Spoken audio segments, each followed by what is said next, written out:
GMA cover story. I want to go back to Robin in Abu Dhabi. The Special Olympics competitions are underway. And Robin, these games actually began in a backyard right here in the U.S.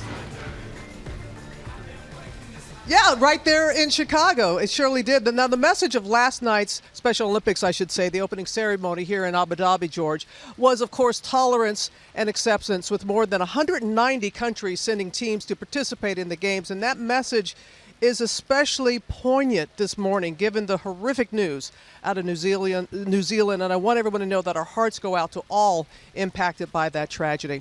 Eunice Kennedy Shriver, she created Special Olympics in her own backyard in Chicago more than 50 years ago because she wanted to create change and she wanted to promote inclusion. Her children have all followed in her footsteps and those of their father, Sergeant Shriver, committing themselves to service. Earlier this morning, when the weather was just like it is now, a little iffy, I had the rare opportunity to sit down with all 5 Shriver children, Special Olympics Chairman Tim Shriver, Maria, Anthony, Mark, and Bobby. Congratulations. Thank you. Tim, once again, knocked it out of the park with what you said on that stage last night. Thank you, Robin. Well, I think all I tried to do was speak, try to echo and elevate the voices of the athletes on the stage, on the field, on the coming from all over the world, 200 nations. You know, it's quite an extraordinary gathering in this country at this time, divided time around the world, and here we are all celebrating unity and inclusion and the best of the human spirit. It was easy to be in the moment. From Chicago to Abu Dhabi, and how this is a year of tolerance here, about people with determination. Yeah.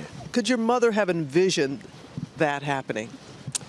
I mean, in some ways, I think she could, because we didn't have the term social entrepreneur back then, but she was an innovator. My mother just willing people into the pool, willing people onto horses, willing people into archery. And I always had the sense that she saw 20 years ahead and that she wanted it to be bigger right from the start. I don't think she ever dreamed of being in Abu Dhabi or something like last night happened, how great that was and how magical it was.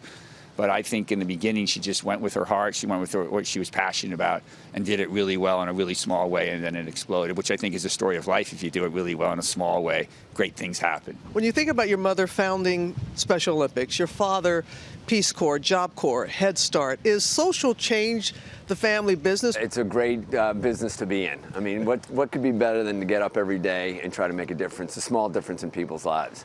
At the time when she did that, women didn't start organizations, especially international organizations. What did it mean to have a strong, motivated mother? How did that impact you? The greatest gift our parents gave us was each other. And I think, notwithstanding all the kidding and all the sibling issues that, of course, we all have, I think they made their first mission to create a family. Driving forces of Mummy's whole life, to go back to family, was my Aunt Rosemary. It really started it all. I think that's what drove Mummy and gave Mummy the anger and the fierceness and the aggressive behavior about change. That's an important point, I think, anger, because people are usually uncomfortable a little bit with anger, and I think Mother was very angry about the way her sister was treated, and she used that anger to form this organization and to do her life's work. I have been besieged with news from overseas, back home, that people are outraged that there have been families that have used their position and their wealth to help their children in college.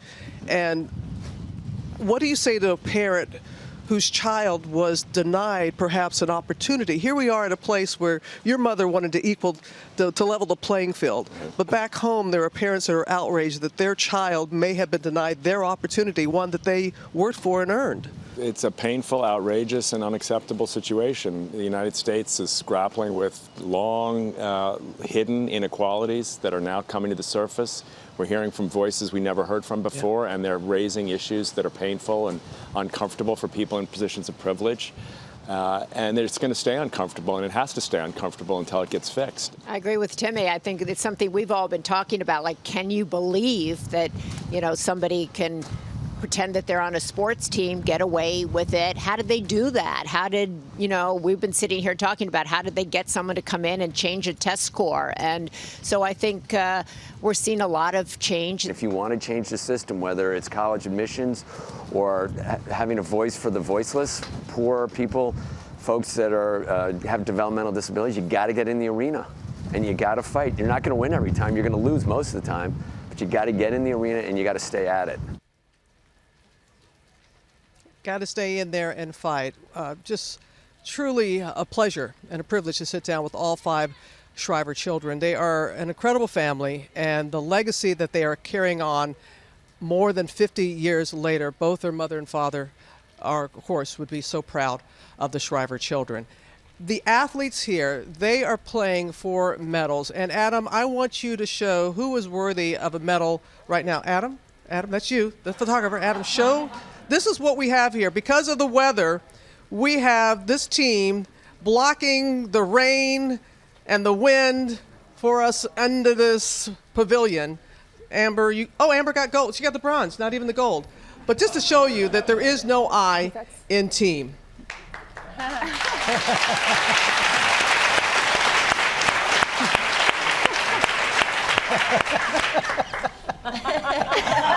Got to do it. By any means necessary. So, Robin, what else are you looking forward to today?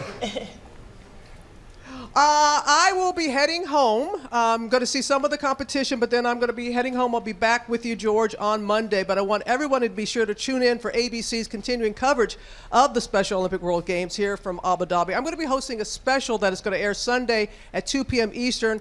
And then our Best of the Game show airs on Saturday, March 30th from 3 to 5 p.m. Eastern. You can find daily coverage of the competition all week long on our wonderful ESPN family of networks, live coverage on the ESPN app. And it has been a privilege once again to be here at Special Olympics. I was in Austria 2 years ago, LA 4 years ago, and just to see this movement, this inclusion that they want, and it's just really been a privilege to be a part of it, guys. But I look forward to seeing you on Monday. I'll bet it has. Travel safe, Robin.